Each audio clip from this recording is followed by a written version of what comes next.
அனைவருக்கும் வணக்கம்.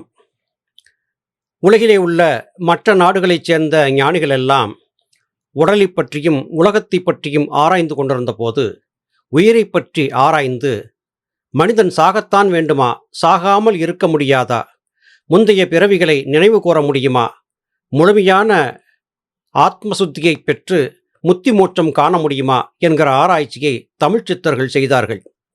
அது காரணமாகவே பரதகண்டம் இன்றளவும் ஞானபூமி என்று உலகத்தவர்களால் போற்றப்படுகிறது.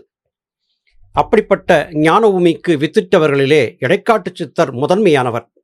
அவருடைய அற்புதமான ஞான பாடல்களை வாசிக்குந்தோறும் மிகப்பெரிய ஆராய்ச்சிகள் செய்யாமலே கூட நமது தலைக்குள்ளே ஆத்ம பிரகாசம் சுடர்விடுவதை பார்க்க முடிகிறது. இன்றைய பதிவிற்கான பாடல்களை பார்க்கலாம். சாதனங்கள் செய்தவர்கள் சாகார் குயிலே, எல்லா தத்துவங்கள் தேர்ந்தவர்கள் வேகார் குயிலே, தவங்கள் போலும் பலன் வாயா குயிலே, மூல மந்திரங்களால் மகிமை வாய்க்கும் குயிலே. குயிலிடம் சொல்லுவது போல தன் மனத்திடம் இடைக்காட்டு சித்தர் சொல்கிறார்.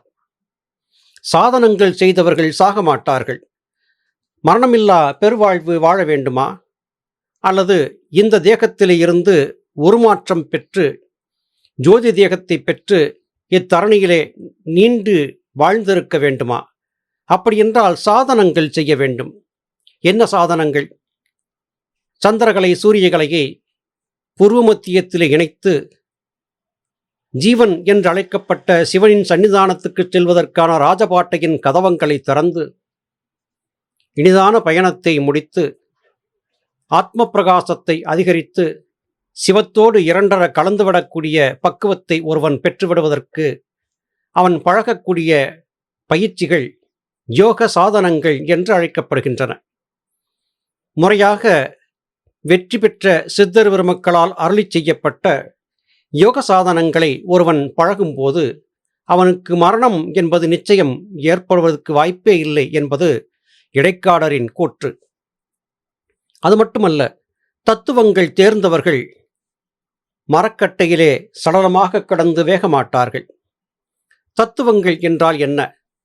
தத்துவம் இரண்டாக இருக்கும் நம்முடைய ஆன்மா மற்றும் உடல் பற்றிய விசாரணையிலே மேன்மை பெறுவதற்கான சித்தர் பெருமக்களால் அருளி செய்யப்பட்ட சூத்திரங்கள் தான் தத்துவங்கள் என்றாகின்றன.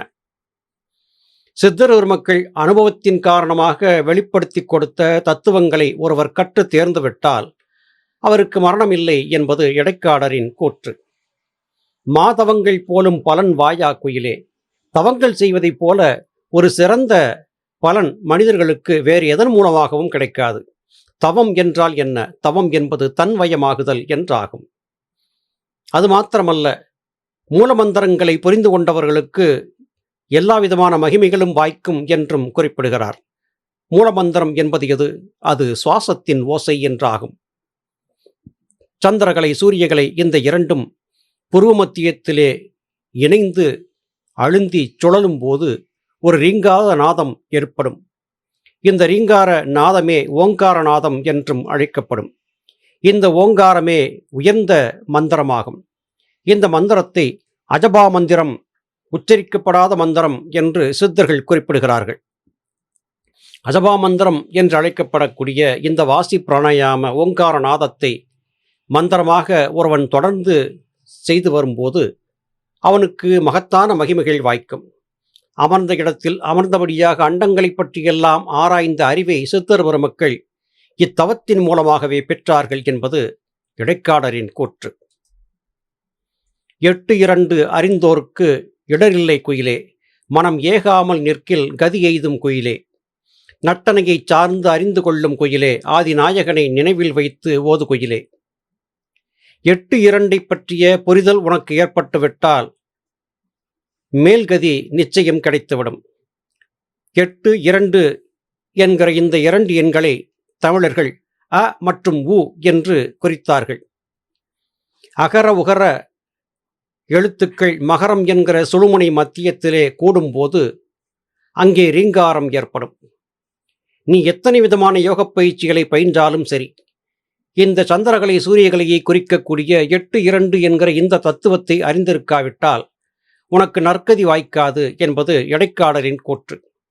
நட்டனையை சார்ந்து அறிந்து கொள்ள வேண்டும். நட்டனை என்பது வாசித்தம்பம். அது அண்ணாக்கு பாதையில் இருக்கிறது. உடல் முழுவதும் பாய்ந்து கொண்டிருக்கக்கூடிய ஜீவசக்தியாய வாயு முதுகுத்தண்டு வழியாக 6 சக்கரங்களாக சுழன்று உடல் முழுவதும் ஆற்றலை விசிறியடிக்கிறது. அப்படி உடல் முழுவதும் ஆற்றலை விசிறியடிக்கக்கூடிய 6 சக்கரங்கள் இயக்கக்கூடிய ஆற்றல் இந்த சந்திரகலை சூரியகலையிலே தான் இருக்கிறது. இதை நாம் ஒரு எளிமையான உதாரணத்தின் மூலமாக விளக்கலாம். நம் வீடுகளுக்கு மின் இணைப்பு பெற்றிருக்கிறோம். வீட்டிலே பற்பல விதமான மின் சாதனங்களை இயக்கிக் கொண்டும் இருக்கிறோம். ஆனால் இத்தனை வகையான மின் சாதனங்களும் இயங்குவதற்கு நம்முடைய வீட்டிலே மின் வாரியத்திலிருந்து இணைப்பு கொடுக்கப்பட்ட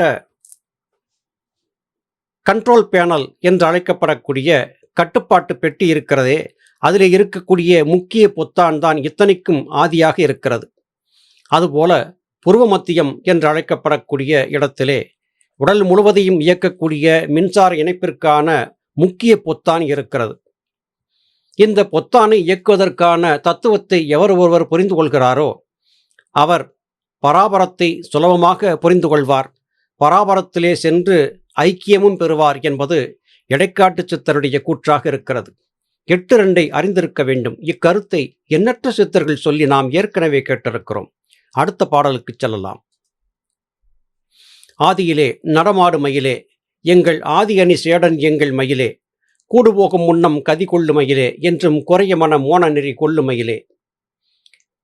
இங்கே குயில், மயில், இப்படி உலகிலே இருக்கக்கூடிய பறவைகள், ஜீவராசிகளை அடிப்படையாக கொண்டு சித்தர்கள் தங்கள் கருத்துக்களை விளக்குகிறார்கள். மயில் என்று சொன்னவுடனே நமக்கு என்ன நினைவுக்கு வருகிறது? கார்மேகம் சூழ்ந்த போது தோகை விரித்து ஆடுகிறது.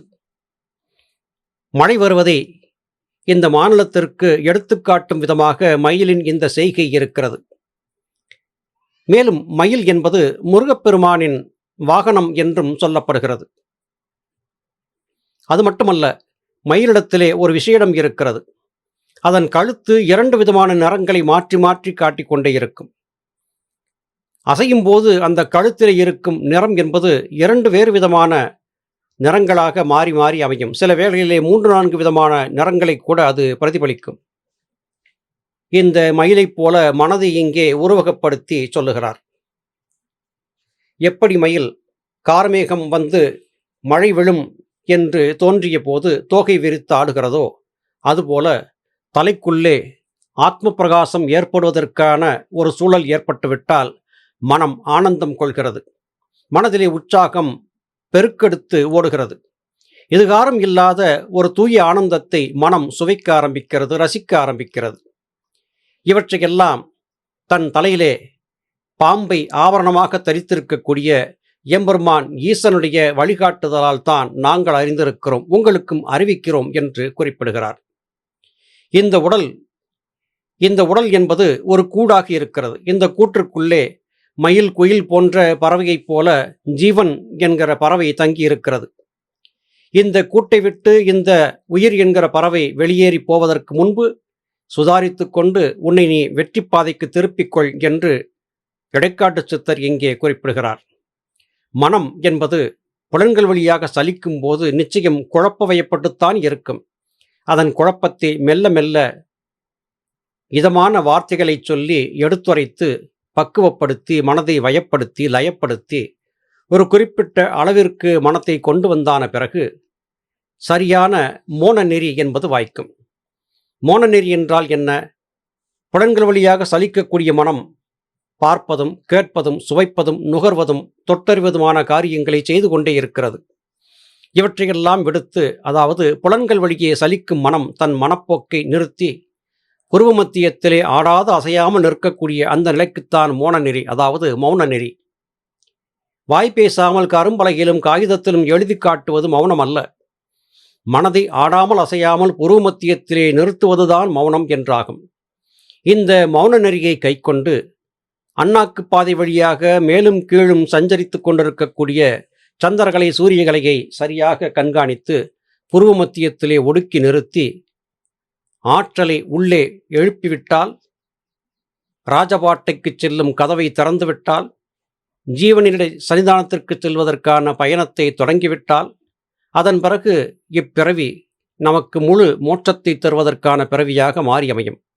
நாம் செய்ய வேண்டியதெல்லாம் புலன்கள் வழியாக சலிக்கும் மனத்தை மௌனமாக அசையவிடாமல் நிறுத்தி ஆச்சாரியார்கள் குருமார்கள் சொல்லிக் கொடுத்தபடியாக முறையான யோக தவங்களை செய்து இப்பிறவியை முடிவுக்கு கொண்டு வரக்கூடிய முயற்சியை தொடங்குவது மாத்திரம்தான். தொடக்கம் நம்மிடத்திலே, முடித்து வைப்பது சித்தர்கள் கையிலே இருக்கிறது.